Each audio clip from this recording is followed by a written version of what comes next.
What you know about rolling down in the deep? When your brain goes numb, you can call that mental freeze. When these people talk too much, put that shit in slow motion. Yeah, I feel like an astronaut in the ocean. Ay, what you know about... All right, ladies and gentlemen, welcome to Thursday Night Spotlight. It's a new format. It is a blitz format. We're going to quickly break down the fantasy players playing in the Thursday night game, and then we're done with all of that. We're going to go ahead and tell you who we think is going to win that Thursday night game.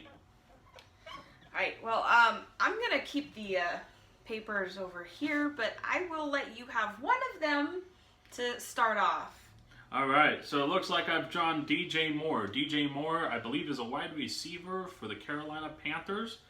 He's coming off of his best performance of the year, his highest scoring performance of the year. Yahoo has him predicted at about 15 points, but I think he's going to do even better than that. Again, carrying momentum from his best performance of the year, and that Falcons pass defense is doo-doo. All right, well, if I'm taking a look over here at Hayden Hurst is playing for the Falcons, and Hayden Hurst is projected to come in at about 10. Now, looking at him, I think that's actually probably a pretty fair bet. I don't think he's going to go too much under or over that during this game. Gun to your head, over or under? Under or over? Yeah. Over, under. Come on, you can't give us that weak take. Let's... Under or over? Under by less than a point. Okay, all right. We'll take it. A little bit under. All right. Who do I got? Let's find out. Let's see here. Mike Davis, who is a running back for the Carolina Panthers. They have him broadcast at about 18 points.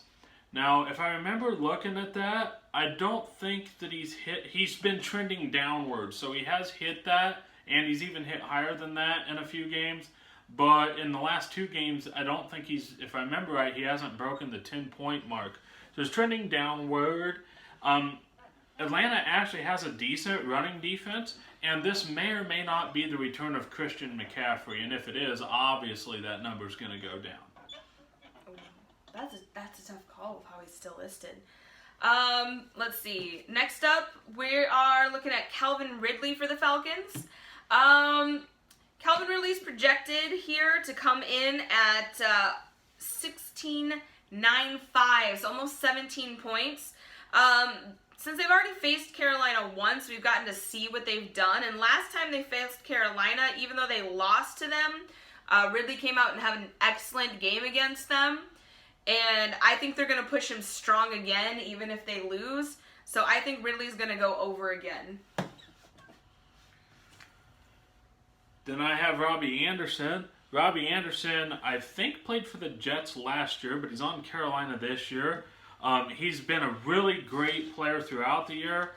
I think they got him set here coming in at 14.88, so about 15 points. He's been great all year. I think he's been higher than that all year, and the Falcons' defense is not very good, so I look for him to actually outperform that. I think he's going to have a great week.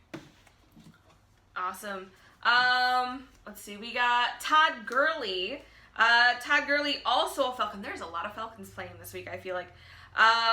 Todd Gurley, we're looking at coming in just over 16 points. Gurley has overall done really well in these kind of matchups, and I think that we're looking at Gurley going over again this week by a couple points when we're looking at this kind of defense. So I think Gurley's going to have another good week. And our final player to break down, Julio Jones, legendary wide receiver for Atlanta. He is forecasted to bring in about 19 points. I think he's a great player. That is a very high prediction point total. So I think he's going to be in that ballpark. Again, if I had to absolutely make a live or die suggestion, I think he'll be a little bit higher, But the Falcons have this weird defense where it's not good, but they tend to limit receivers to short yardage. So I think he's going to be right on time. I think he's going to be right there. It's just already high expectations for a fantastic player. And that would be all of our players. So, who's going to win Thursday night? Do it at the same time? Right, okay. 1, 2, 3. Carolina. I just don't think the Falcons have it in them, and I think that Plus, go Panthers. Yeah, and didn't Carolina win the last meeting? Yeah. Yeah. So, history repeats itself. We both like Carolina in this one. And that would conclude the Thursday Night Spotlight. Have a great week.